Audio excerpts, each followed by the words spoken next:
Mesdames et messieurs, bienvenue dans cet entretien avec le ministre auprès du président de la République chargé de la Défense, monsieur Paul Kofi. Avec lui, nous allons parler des derniers événements survenus en Côte d'Ivoire et de la réforme du secteur de la sécurité. Monsieur le ministre, merci d'avoir accepté notre invitation, l'invitation de RTI 1. Tout de suite, dites-nous, monsieur le ministre, après la crise post-électorale, est-ce qu'il y a des menaces qui guettent encore la Côte d'Ivoire? Merci. Je voudrais aussi à mon tour vous remercier. L'opportunité que vous nous offrez pour parler à nos concitoyens concernant les derniers événements et la réforme du secteur de sécurité et dire que, à l'occasion de ces derniers événements, justement, le président de la République, son Excellence Alassane Ouattara, chef suprême des armées aussi responsable de la défense, nous a demandé de venir parler à la population, expliquer à la population ce qui se passe, mais aussi la rassurer et indiquer, n'est-ce pas, les mesures que nous avons prises pour justement conforter les dispositifs sécuritaires et permettre à la population de vaquer à ses occupations. Alors, concernant les menaces auxquelles vous faites allusion, effectivement, nous sommes sortis d'une longue crise post-électorale qui a laissé des traces au niveau du système sécuritaire, et ce qui fait que nous avons aujourd'hui à faire face à un certain nombre de menaces, dont des menaces intérieures, mais aussi des menaces extérieures. Alors, concernant les menaces intérieures, vous savez qu'un pays qui sort de crise de cette nature vit ce qu'on appelle la prolifération des armes. Donc, ceux qui étaient sur le territoire ivoirien ont dû constater que pendant la crise, beaucoup d'armes ont été distribuées aux populations. Et ces populations, malheureusement, après la crise, réchignent ou tardent à les remettre aux autorités compétentes et gardent par devers elles encore un arsenal qui constitue une menace pour les populations. Déjà au niveau des menaces intérieures, c'est de noter qu'à la faveur de la crise, justement, vous avez beaucoup de jeunes qui ont participé à la pacification du pays, qui aujourd'hui constituent une préoccupation pour le gouvernement, que le gouvernement est en train de traiter et pour lesquels nous avons l'obligation de trouver des solutions. Et je crois que nous allons en parler tout à l'heure dans le deuxième volet de l'interview, notamment la réforme du secteur de sécurité. Ces jeunes constituent une menace parce que ces jeunes détiennent encore les armes. Détiennent des armes, et tous n'ont pas été pris, ne pourront pas être pris dans l'armée, et pour les autres, il faut naturellement leur trouver une porte de sortie. Et je vais donc donner les indications que le chef de l'État a bien voulu arrêter. Et ensuite, vous avez les menaces extérieures. Les menaces extérieures, il s'agit notamment du fait que, à la faveur de la crise, certaines personnes sont sorties du pays, et notamment des politiques qui se sont donc, n'est-ce pas, transformés en exilés politiques dans certains pays voisins, et avec eux, des ex-FDS qui sont partis, qui ont quitté le territoire. Et de l'autre côté, vous avez des mercenaires, des miliciens qui ont quitté le territoire. Et d'autres sont probablement restés dans certaines forêts. Et tout cela constitue des menaces que je veux bien donc, présenter à l'occasion de cette émission à l'attention de la population. D'accord. Alors, monsieur le ministre, l'état des lieux, après avoir présenté les menaces, est-ce que vous pouvez nous faire l'état des lieux par rapport à la situation sécuritaire? Voilà. L'état des lieux, c'est que, naturellement, quand il y a une prolifération des armes, la première conséquence, c'est que ce qu'on appelle le banditisme en termes courants fleurit. Et c'est pourquoi nous avons observé au cours des 6 premiers mois de l'accession, n'est-ce pas, à la magistrature suprême du président Alassane Ouattara, un certain nombre de braquages, de rackets et de coupeurs de route qui sont des signes de l'existence d'une masse importante d'armes. Et c'est pour cela que nous avons aussi des attaques à main armée. Et nous avons pris des dispositions. Nous avons mené des opérations communes avec l'état-major général des forces républicaines de Côte d'Ivoire, accompagné de la gendarmerie et de la police, dans des opérations mixtes et parfois appuyées par l'ONUCI, qui nous ont donné un certain nombre de résultats. Pour vous donner des exemples précis, au mois d'août de l'année dernière, nous étions à peu près à 10 braquages jour, c'est-à-dire en termes de nombre de véhicules braqués par jour. Et nous sommes tant au niveau d'Abidjan que l'intérieur du pays. Sur toute l'étendue du territoire. 10 braquages jour. Et nous sommes tombés, si vous voulez, à la fin de l'année dernière, nous sommes tombés à environ 4 braquages jour. Vous avez vu, vous voyez l'évolution. Aujourd'hui, jusqu'au mois d'août, au mois de juillet, pardon, nous étions arrivés à 2 braquages jour. Donc les efforts et les progrès sont significatifs.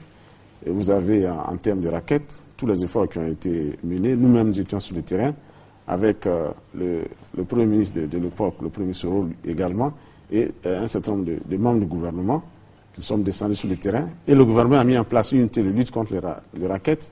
Et nous avons donc accompagné ce processus qui a permis d'obtenir des résultats remarquables. Pour vous donner un exemple concret, c'est que sur la voie qui mène donc à Abidjan jusqu'à la frontière du Burkina, à un moment donné, sur les camions de bétail, on était à des prélèvements de près de 700 000 francs par camion de 34 tonnes. Aujourd'hui, nous sommes descendus... Qui prélevait celui-là? Ah, mais c'est le racket. Aujourd'hui, nous sommes descendus à 34 000 francs, voyez-vous. Donc, c'est un effort important. Et vous avez aussi le coupeur de route, phénomène nouveau qui est arrivé lorsque nous avons mis en place la police militaire pour traquer les hommes qui portaient des tenues et qui n'étaient pas des militaires et qui arboraient aussi des armes sur lesquelles nous avons combattu, qui se sont déportés à l'intérieur du pays pour certains se transformer en coupeurs de route. Et donc nous luttons contre ce phénomène. Et aujourd'hui, les signes sont positifs, bien qu'ils se soient déplacés aujourd'hui d'Abidjan pour aller vers la zone nord et la zone frontalière avec le Mali et le Burkina. Et puis nous avons la côtière, qui sont les deux zones aujourd'hui qui sont importantes, sans oublier, n'est-ce pas, l'autoroute du Nord, pour laquelle nous avons mis en place un dispositif particulier qui commence à donner des résultats encourageants. Alors, donc, Monsieur le ministre, vous parlez de menaces extérieures, de menaces intérieures. Nous allons voir avec la réalisation, si c'est possible, d'avoir une carte dans ce studio. On me dit que c'est possible. Alors, Monsieur le ministre, nous avons une carte de la Côte d'Ivoire, également un tableau. Nous allons nous déplacer avec votre permission. Nous allons aller à ce tableau et vous allez faire la démonstration pour l'ensemble des téléspectateurs ivoiriens. Bien sûr, avec votre permission, vous venez. Merci beaucoup. Allez-y. Alors, allez-y. Donc, chers téléspectateurs, pour parler des menaces extérieures, je préfère commencer par là. Donc, je vous ai dit qu'à la fin de la crise post-électorale, vous avez ici Abidjan. Donc, les mercenaires... Le stylo, il n'est pas... Voilà, peut-être que... pas ouvert. Ici, Abidjan. Oui. Voilà. Donc, vous avez ici Abidjan. Voilà. Donc, à la fin de la crise post-électorale, vous avez dû remarquer que même au mois de mai, il y avait encore des tirs l'année dernière à Yopougon pour chasser les miliciens et les mercenaires. Qu'est-ce qu'ils ont fait? Ils se sont donc... Je peux marquer sur oui, allez-y. Ils se sont dirigés ici, au Libéria. Voyez-vous?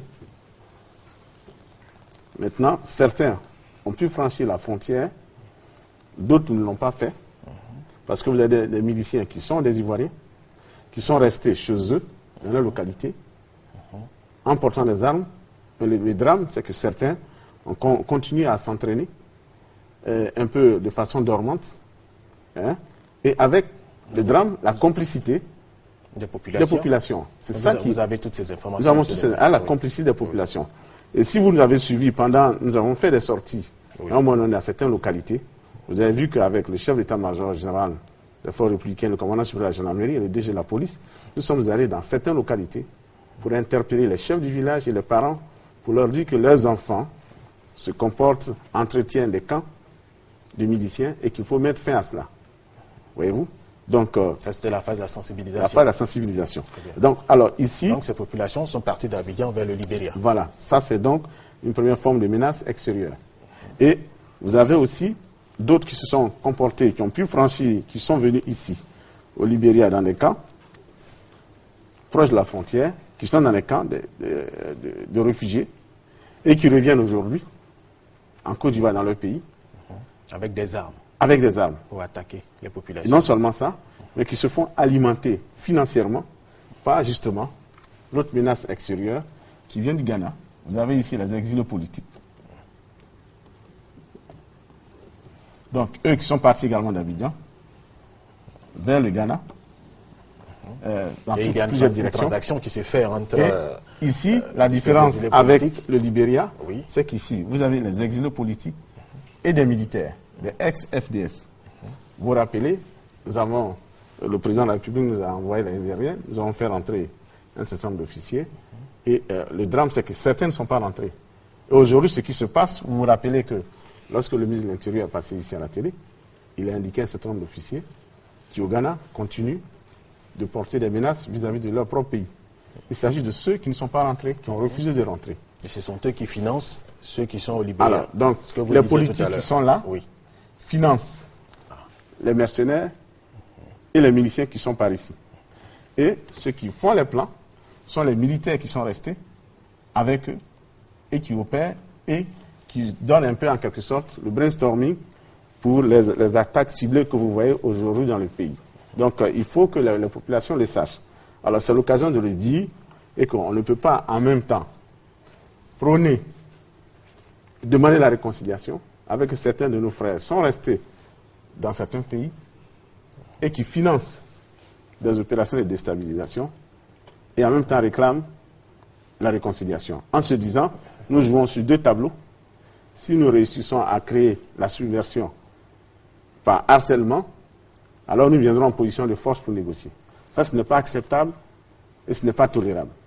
Alors, si ceux qui veulent venir viennent concrètement pour la réconciliation, s'ils veulent la force, en ce moment-là, nous aurons une autre attitude vis-à-vis d'eux. Mais ce qui est certain, voilà un peu l'environnement aujourd'hui. Alors, ce qui se passe ici, c'est que vous avez toujours au Libéria. Alors, l'avantage que nous avons aujourd'hui avec le Libéria, c'est que nous avons une très bonne coopération avec le gouvernement libérien. Je peux vous dire, il ne se passe pas de jour où je n'appelle pas le ministre libérien de la Défense, et vice-versa. Lorsqu'il y a des menaces, il nous informe, et vice-versa. Et il vient d'arrêter, aujourd'hui, non seulement ceux qui ont participé à l'attaque contre les positions de l'ONUCI, vous vous rappelez, il y a 7 casques bleus, ils ont été arrêtés, ils ont été mis aux arrêts, mais en plus, la dernière attaque, au mois d'août, le 13 août, ils ont été mis aux arrêts. Et ça, c'est la coopération et la collaboration du Libéria. Malheureusement, nous n'avons pas cette coopération de ce côté-ci. Donc, nous appelons nos amis ghanéens afin qu'ils nous aident justement à mettre hors d'état de nuit tous ceux qui opèrent à la frontière de l'Est. Mais les efforts sont faits quand même dans ce sens. Bien sûr, avec les bien sûr. Vous suivez bien c'est le rôle que le président de la République fait vis-à-vis, lorsqu'il était tout récemment au Ghana, aux obsèques, il a bien indiqué. Très bien. Donc on a le Ghana, on a le Libéria et le reste. Alors, justement, aujourd'hui, ce qui se passe, c'est que selon nos informations, comme ils sont traqués par là, il y a quelques-uns qui essaient de remonter vers la Guinée pour éventuellement porter des coups. Donc nous avons informé le gouvernement guinéen et qui veille à cela. Maintenant, nous avons au niveau du Mali, vous savez qu'il y a une crise malienne. Donc nous anticipons sur des effets collatéraux qui pourraient avoir de ce côté-là. Donc voilà un peu les lieux et les zones de menace. Donc pour résumer, au niveau du Burkina, nous n'avons pas de problème. Ici, vous avez ce que je vous disais. Donc les menaces intérieures. Si nous venons maintenant aux menaces intérieures, vous avez le phénomène de braquage et de raquettes qui s'est donc développé à un moment donné sur les axes sur lesquels nous avons intervenu. Et aujourd'hui, c'est le phénomène de coupeur de route. Le phénomène de coupeur de route où il s'opère lorsque nous avons mis en place un dispositif pour traquer des individus habillés en uniforme et non autorisés. Et ils se sont déplacés. Donc, vous voyez là, sur la côtière. Parce que pourquoi la côtière? La côtière, vous savez que compte tenu de la dégradation de la côtière, ça amène les conducteurs à aller très lentement et ils deviennent des cibles. Voyez-vous? Et l'état de la route favorise cela. Parce que vous êtes obligé d'aller lentement et quelquefois de faire des arrêts. Et puis ensuite, vous avez toute l'autoroute, n'est-ce pas? Et qui est jusqu'à Yamoussoukro. Voilà, c'est ça, jusqu'à Yamoussoukro, l'autoroute ici, et le tronçon de l'autoroute. Alors nous avons constaté que les coupeurs de route opèrent après Elibou, parce que de Elibou jusqu'à pratiquement Abidjan, le réseau cellulaire ne marche pas. Donc ils savent que là, si vous appelez au secours, personne ne viendra. Donc à partir de Sikensi jusqu'à l'entrée d'Abidjan, et c'est là qu'ils opèrent. C'est là que là nous avons mis en place un dispositif pour les traquer. Donc ça s'est réduit, mais il y a encore des actions isolées. Et ensuite, après avoir pourchassé là, ils ont donc fait Yamoussoukro jusqu'à Bouaké. Jusqu'à dans le nord même du pays. Attendez, jusqu'à Bouaké. D'accord. Après, nous avons mené des opérations. Ils se sont déportés. Donc de Bouaké jusqu'à Katiola et jusqu'à Ferké, voyez-vous. Et aujourd'hui, les coupeurs de route sont remontés jusqu'à la frontière. Donc, ils opèrent entre Ferké et la frontière avec le Mali.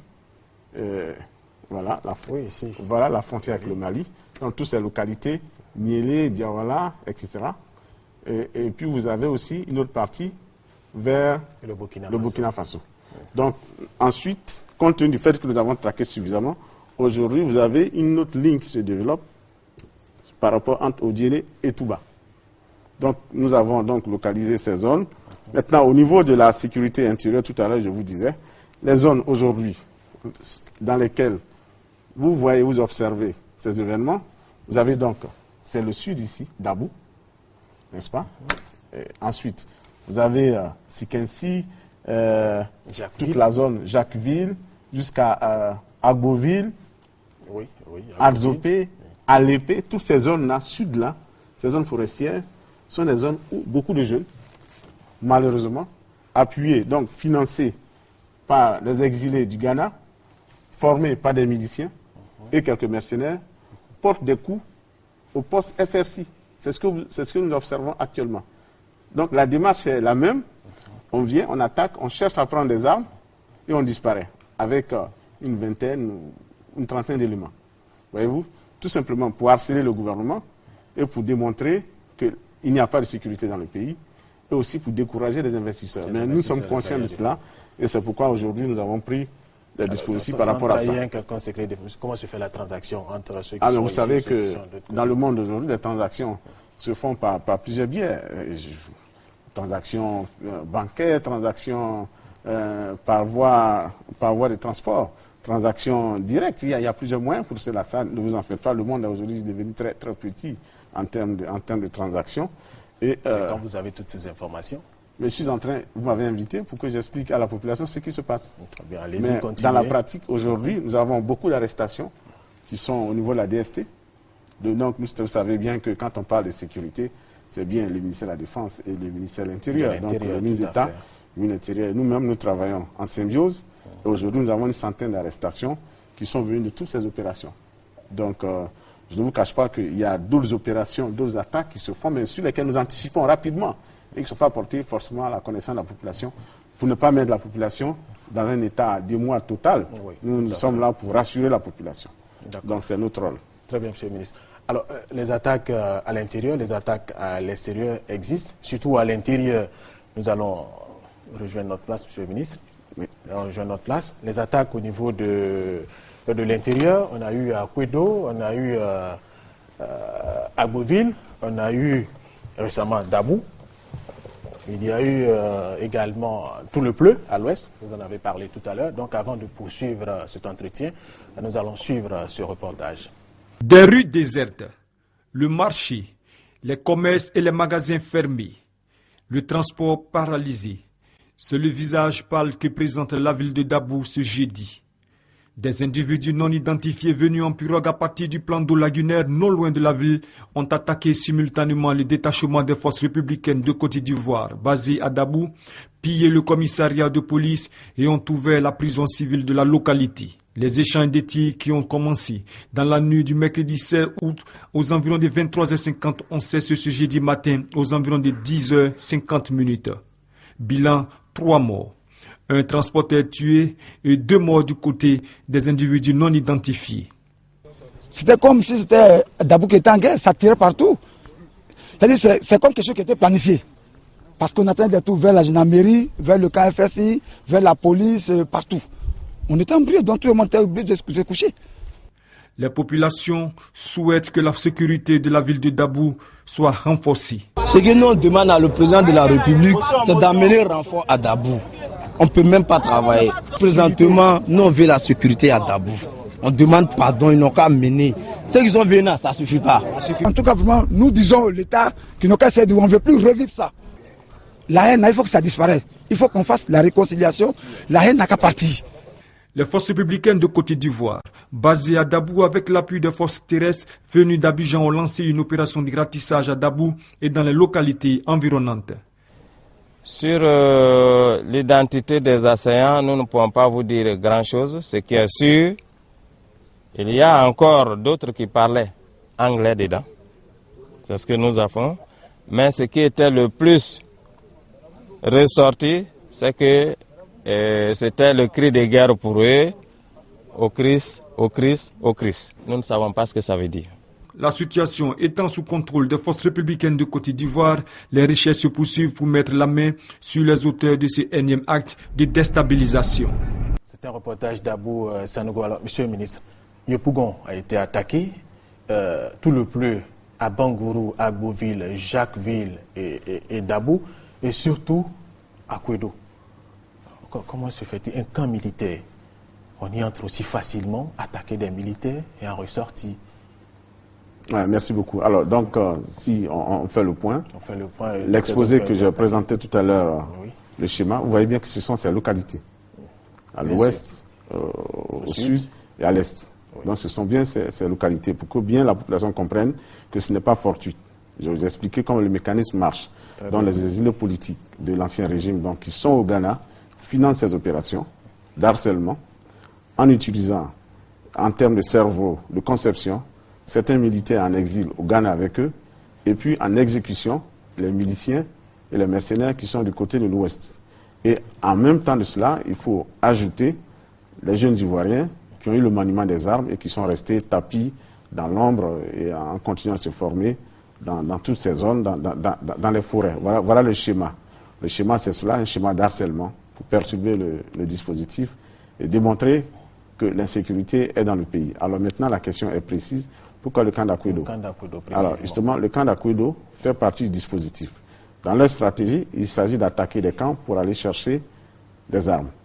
Parce que c'est leur objectif, aller chercher des armes. Ce qui s'est passé à Akouedo, c'est qu'il y a une complicité. Parce que vous avez parfaitement raison.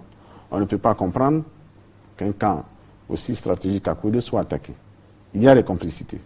À l'intérieur. Donc c'est pour ça. Et la légèreté qui a été faite par les hommes, les avons relevé de leurs fonctions. Parce que ces hommes qui ont fait l'objet de relèvement ne sont pas forcément les responsables de ces actes. Mais dès lors que vous êtes chef, vous êtes responsable d'une unité, surtout dans cette période où nous avons mis en œuvre une alerte maximale de nos hommes, nous ne pouvons pas tolérer que certains n'assument pas leurs responsabilités, c'est-à-dire ce qu'il faut faire dans ces genres de choses, ils le savent très bien. Ils le savent très bien, il y a un manquement, il y a un dysfonctionnement, et nous avons sanctionné. Et si ça se reproduit, nous allons le refaire par ailleurs. Et je crois que c'est notre rôle de le faire. Et en même temps, nous avons mis aux arrêts ceux qui gardaient l'armurerie, puisque apparemment ils ont également fait l'objet de légèreté et de complicité manifeste. Donc nous sommes tout à fait en phase avec la population et les chefs de l'État nous ont donc soutenus dans cette carte. Mais je vais vous expliquer. Oui. C'est une complicité, c'est une légèreté qu'on ne peut pas tolérer. Il y a un manque de rigueur. Il y a un manque de rigueur. Et nous avons sanctionné.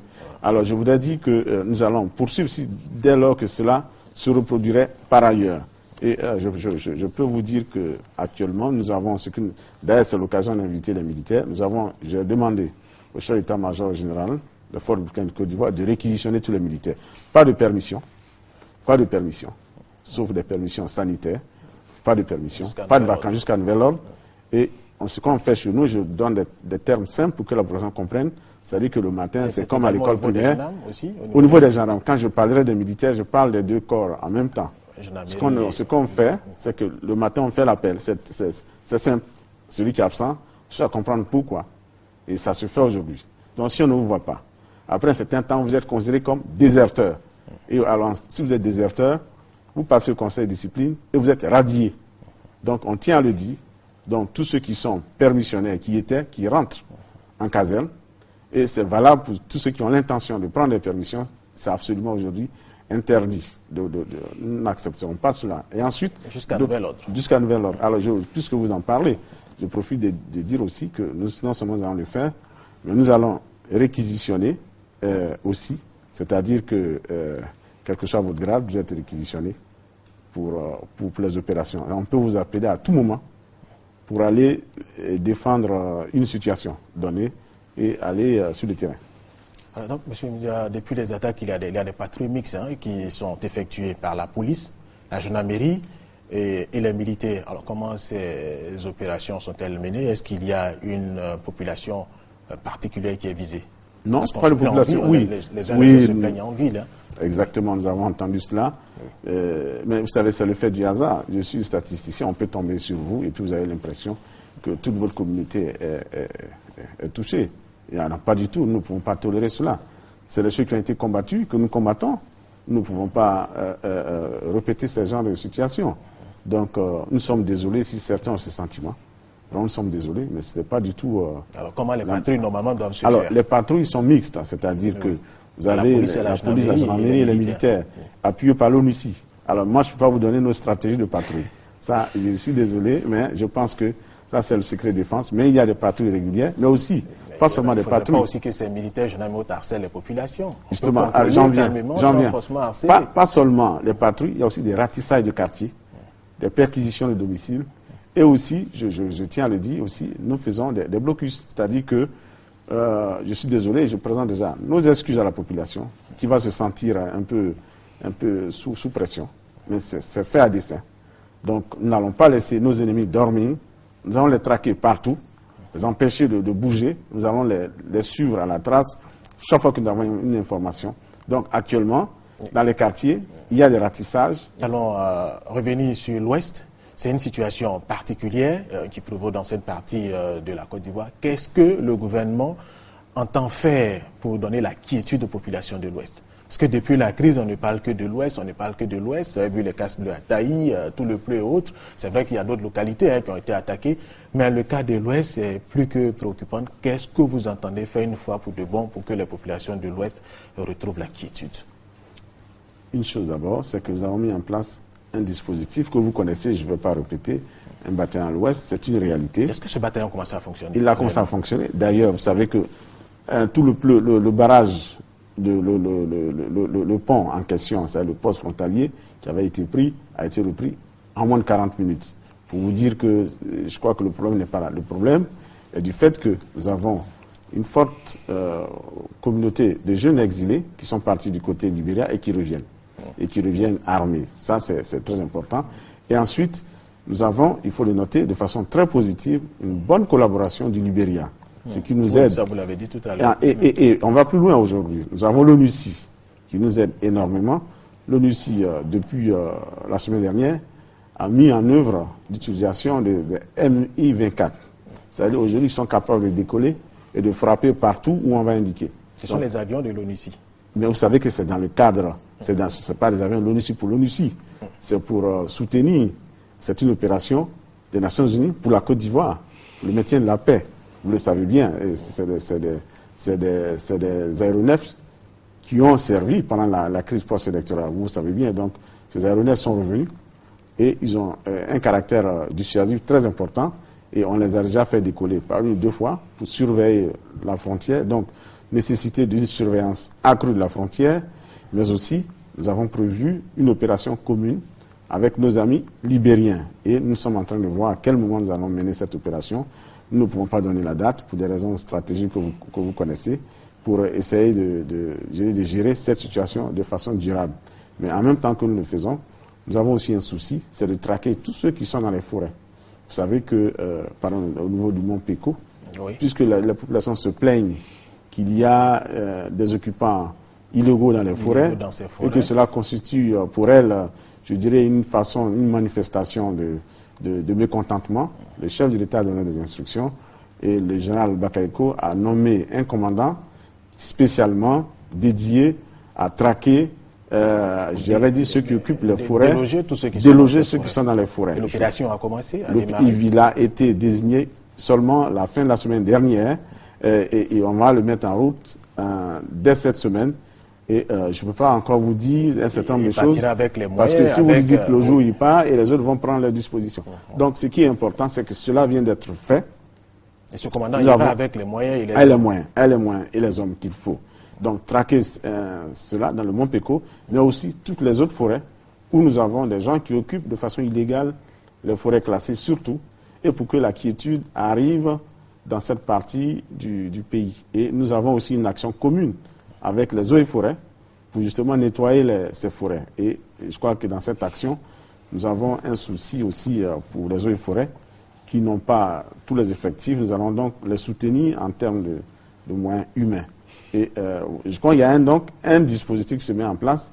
Et il n'est pas exclu que nous mettions en place un dispositif, ce qu'on appelle la zone opérationnelle de l'Ouest, c'est-à-dire que nous allons faire une gestion un peu plus corsée pour avoir un commandement unique militaire dans toute la zone. C'est-à-dire que le commandement unique aura sous lui à la fois les gendarmes, les policiers, les eaux et forêts et la douane, pour bien contrôler la zone. Donc ce sont des choses qui sont en train de se mettre en place.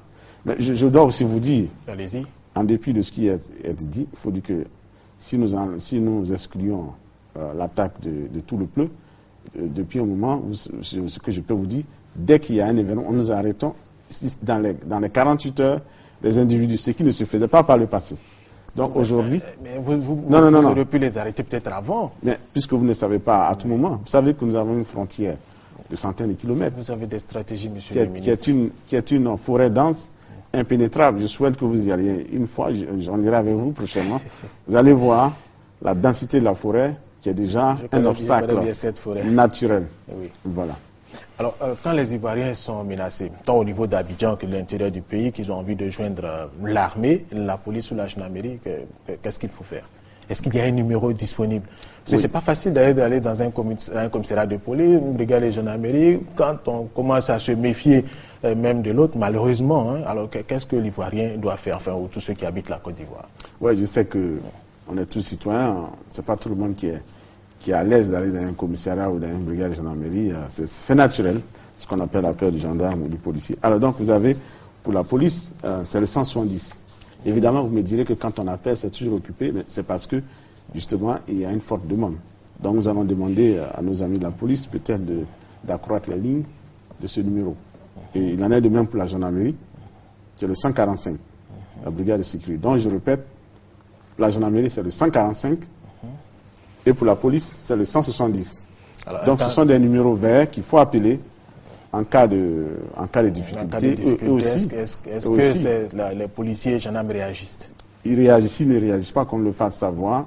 Alors, je tiens à dire que ces numéros sont importants de le noter, de savoir. Évidemment, vous avez envie qu'on vous donne des numéros des militaires, mais je crois que la sécurité du citoyen, c'est tout de suite, le réflexe, c'est d'aller à la gendarmerie et à la police. Parce que, et c'est ça qu'on invite la population, c'est après de se plaindre lorsqu'on envoie des militaires. Parce que les militaires ne sont pas outillés pour cela. Et voyez-vous, donc nous invitons les gens dans les quartiers à ne pas aller utiliser les forces républicaines de Côte d'Ivoire, les jeunes, pour venir se faire justice. En ce moment, s'il y a des dérapages, ils en sont les seuls responsables.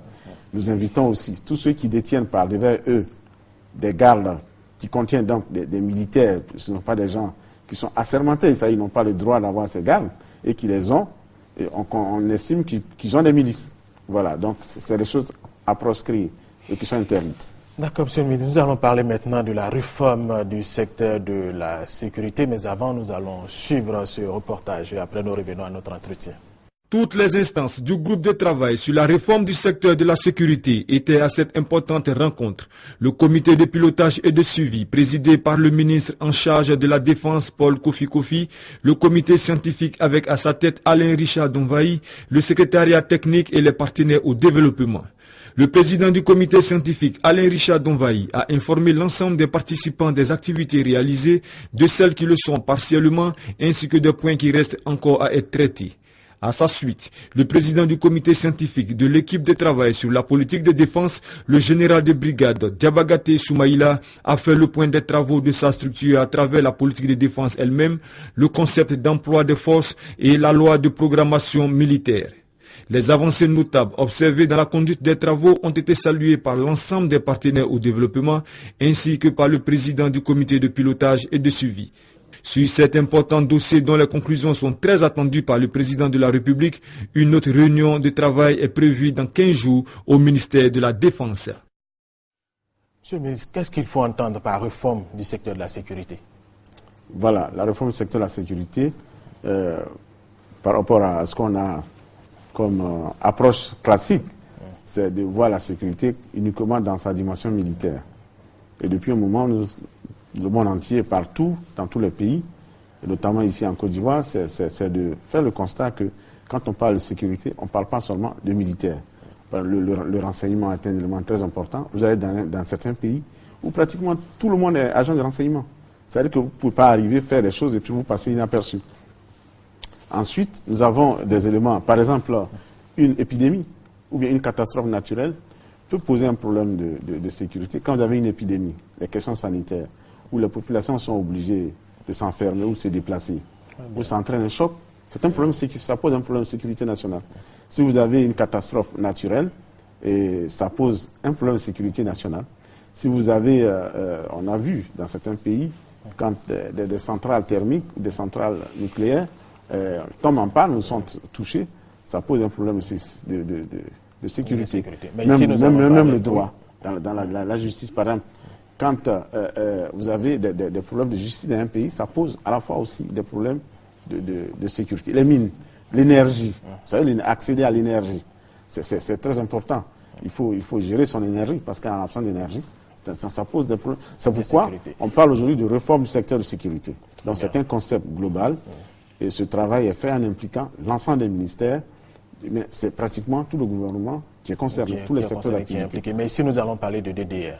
Oui, c'est quoi le DDR? Le DDR, donc, de façon littérale, c'est le désarmement, la démobilisation et la réinsertion et pour les ex-combattants. Alors, donc, le président de la République donc, a décidé nous a instruit pour réfléchir sur la nouvelle approche, puisque vous savez que le processus s'est arrêté au seuil des élections l'année dernière. Oui. Et maintenant, il faut le reprendre, parce qu'il y a d'autres acteurs qui sont arrivés. Vous avez non seulement les démobilisés qui étaient là, mais vous avez aujourd'hui ces jeunes associés qui ont pris les armes pour défendre leur pays. Donc, il faut trouver une issue. Alors, donc, pour la réinsertion, il y a eu plusieurs structures qui ont été créées. La réinsertion des ex-combattants. Oui, c'est exact.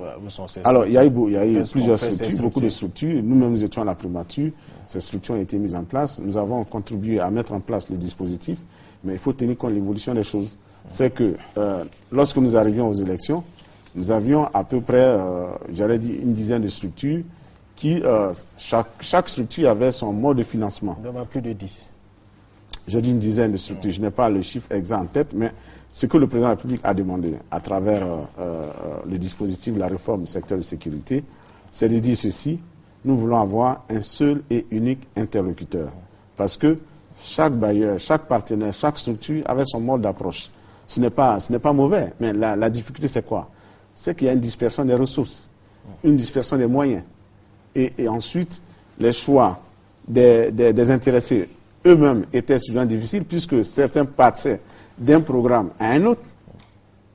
Et il fallait donc économiser toutes ces ressources que nous avons mobilisées. Et c'est pourquoi, aujourd'hui, nous sommes arrivés à une seule structure qui est dénommée Autorité pour le désarmement, la démobilisation et la réintégration. D'accord, monsieur le ministre. Non, nous allons revenir à cette structure unique, mais très rapidement, l'état des lieux, au niveau de toutes ces structures qui ont été créées par le passé et qui ont fonctionné, sans polémique et très rapidement. Oui. Alors, en termes de choses, c'est que l'année dernière, à la veille des élections, il y avait 5 000 environ jeunes qui avaient été réinsérés, 19 000 qui avaient été démobilisés. Et vous avez un certain nombre, à peu près le même chiffre de 5 000 qui avaient été réinsérés par le mécanisme du service civique. Donc, il restait, en gros, à peu près une vingtaine encore de milliers, puisqu'il fallait rajouter les miliciens. Oui, on les oublie souvent, mais ils font partie des populations cibles. Il fallait les rajouter parce qu'il fallait les désarmer. C'est ce que j'appelle les miliciens, les groupes d'autodéfense. Il fallait les désarmer et les démanteler. Mais malheureusement, qu'est-ce qui s'est passé? Avec la crise, tous ces groupes se sont réactivés. Donc, nous sommes obligés d'avoir une autre approche, mais une approche maintenant qui est, j'allais dire, qui est rationnelle, à savoir en évitant une démultiplication nouvelle des structures. Et je crois que cela est à saluer. Et je crois que c'est dans cette direction que nous allons partir. Et le président de la République vient de prendre le décret qui crée cette structure, qui est d'ailleurs rattachée auprès du Conseil national de sécurité, qui lui-même relève du président de la République. Ça vous dit l'importance qu'accorde le chef de l'État à cette dimension, à cette problématique que je vous ai dit, constitue une de nos préoccupations. Alors, donc les missions de la nouvelle structure. Donc les missions sont de deux types. D'abord, c'est une mission donc de fédération de tout ce qui a été fait, de la mise en œuvre de ce qu'on appelle le mode opératoire, c'est-à-dire comment on fait le désarmement, comment on fait la démobilisation. C'est-à-dire qu'il y a eu des acquis par le passé avec le fonctionnement des autres structures. Sont conservés. Ah, je le dis bien, ces acquis sont conservés. Et ensuite, cette structure va effectivement mettre la main à la pâte, c'est-à-dire procéder au DDR, au désarmement, à la démobilisation et à la réintégration. Mais comment est-ce qu'elle va procéder?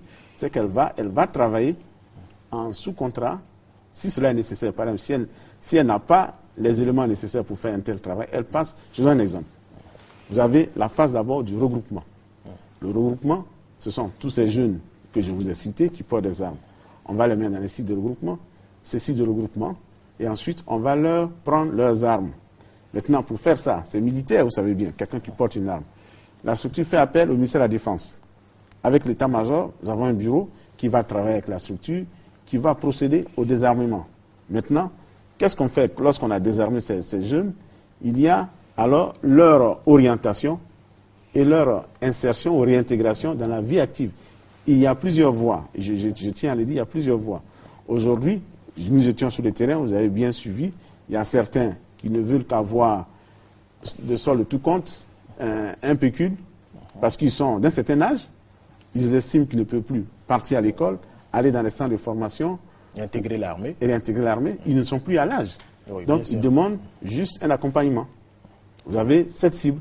Vous en avez d'autres qui sont encore jeunes, qui peuvent apprendre des métiers, n'est-ce pas, que nous allons former, en accord avec les compétences, c'est-à-dire les ministères, par exemple, les structures de la formation professionnelle.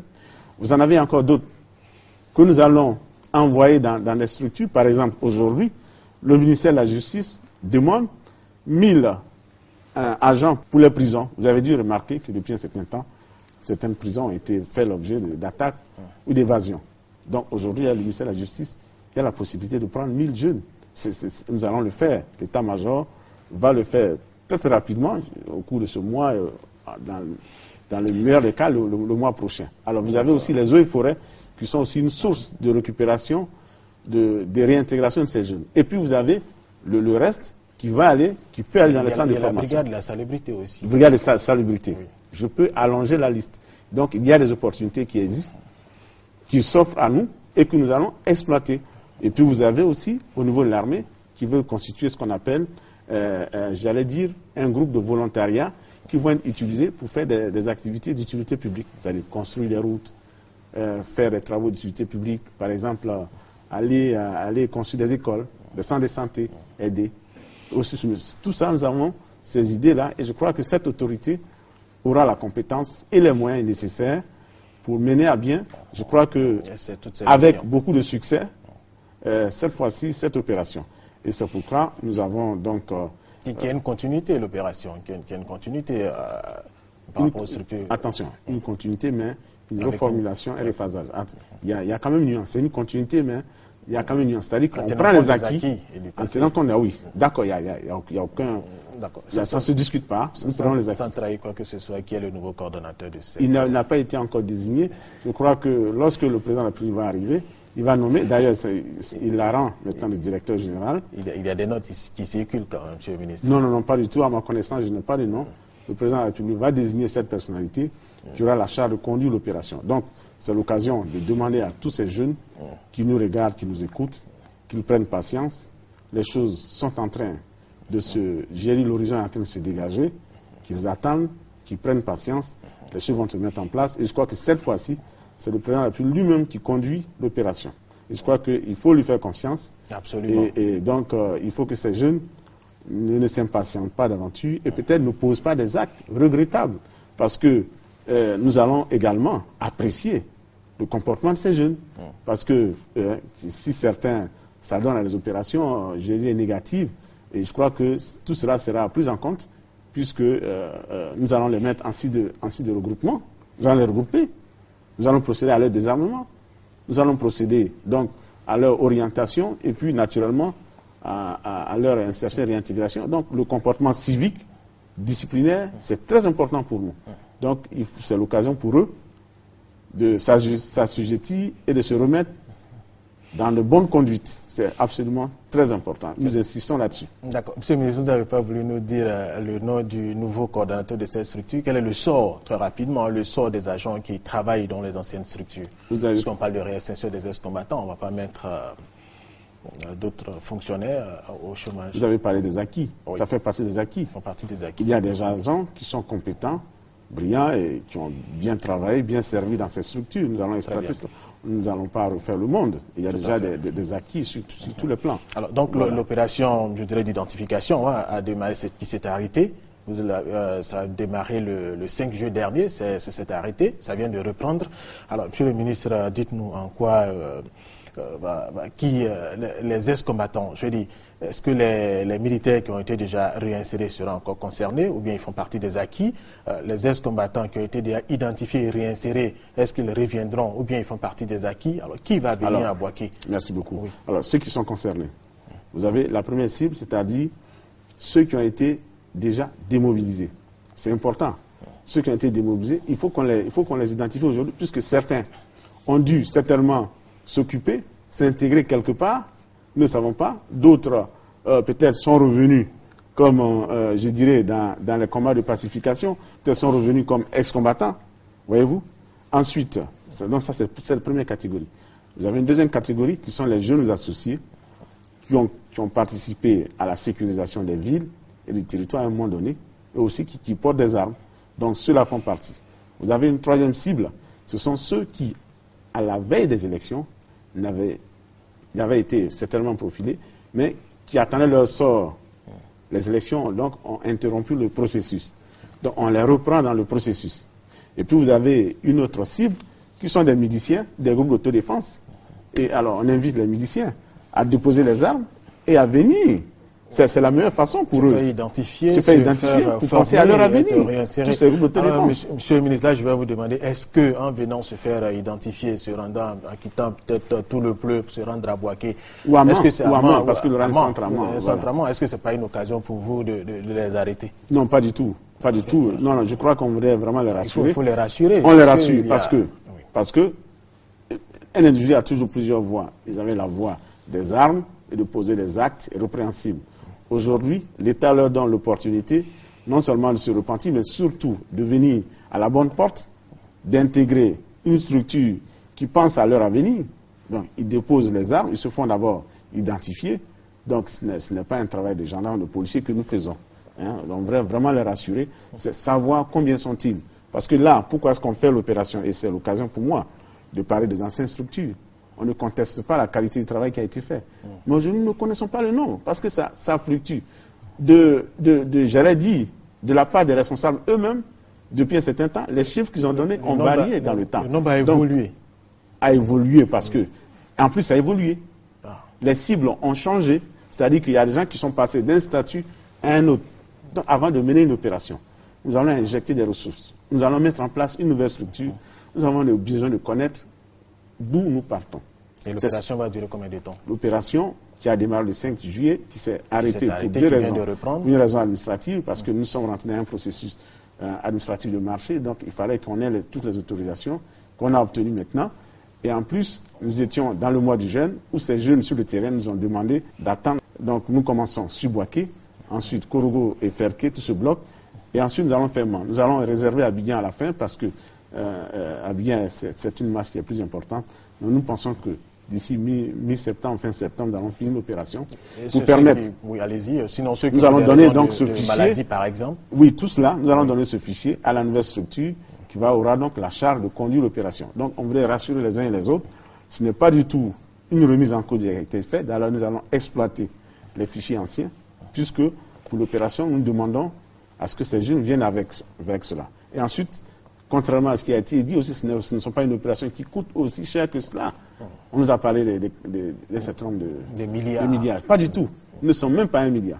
Parce que les gens ont confondu ce qu'on appelle l'identification des militaires, l'identification biométrique qui n'est pas encore faite, qui va permettre de délivrer aux militaires une carte d'identité militaire, qui est une autre opération, qui est une opération plus lourde, qui se fera naturellement au bon moment. Ça n'a absolument rien à voir avec l'identification des ex-combattants. Alors, nous allons terminer cet entretien. Avec vous, Monsieur le ministre, auprès du président de la République chargé de la Défense, est-ce qu'avec la nouvelle structure dont nous avons parlé tout à l'heure, chargée du DDR, des ex-combattants, cette frange de la population ivoirienne peut espérer un lendemain meilleur, sinon un lendemain différent de la vie qu'elle mène actuellement? Et par ailleurs, est-ce que les Ivoiriens, avec les dispositions que vous entendez prendre, peuvent dormir tranquillement, vaquer à leurs occupations sans être surpris par des individus qui viendraient les perturber dans leur quiétude? Monsieur le ministre. Tout à fait, nous donnons cette assurance. Néanmoins, nous aimerions inviter la population à de la vigilance et surtout demander à nos parents de ne pas se faire complices de tous ces jeunes qui portent des armes et qui vont porter, j'allais dire, créer le deuil sur la population. Parce que je peux vous le dire, prenez chez vous, vous avez beau mettre en place un dispositif sécuritaire, mais si celui qui la nuit va ouvrir le portail pour que le voleur entre, se trouve dans votre maison, à savoir que si la population elle-même accepte que les jeunes de leur village, les jeunes de leur quartier, manipulent les armes, se forment à poser des actes, ce genre, et ne disent rien.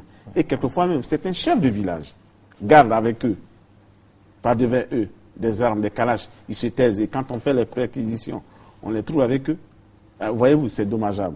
Donc nous appelons la population à un esprit civique, à un esprit républicain. C'est absolument important. Et en plus donc de l'assurance que nous faisons, nous demandons en contrepartie à la population de jouer le jeu et de jouer son rôle. C'est par ce moyen que nous allons traquer ces actes terroristes qui sont posés. Parce que c'est du terrorisme. C'est quoi? C'est être inquiéter la population, poser des actes, disparaître et cela. Et puis par ailleurs, pour les jeunes qui sont donc démobilisés aux jeunes associés ou les miliciens, les groupes d'autodéfense, c'est leur dit que le président de la République leur donne un espoir. Donc c'est qu'ils arrêtent tout ce qu'ils peuvent faire aujourd'hui, poser comme acte répréhensible, et pour se mettre, n'est-ce pas, à la disposition de cette nouvelle structure qui sera bientôt installée, pour que leur avenir se fasse dans les meilleures conditions, et j'allais dans les conditions plus durables, dans les conditions économiques, que de manipuler des armes pour juste gagner de quoi manger un jour ou 2 jours en recevant l'argent par telle ou telle personne qui a ses objectifs et attend les résultats. Donc, je voudrais rassurer vraiment la population. Merci, Monsieur le ministre. C'est la fin de l'entretien avec le ministre auprès du président de la République, Alassane Ouattara, chargé de la Défense. Avec lui, nous avons parlé des derniers événements survenus en Côte d'Ivoire et de la réforme du secteur de la sécurité. Mesdames et messieurs, merci de nous avoir suivis.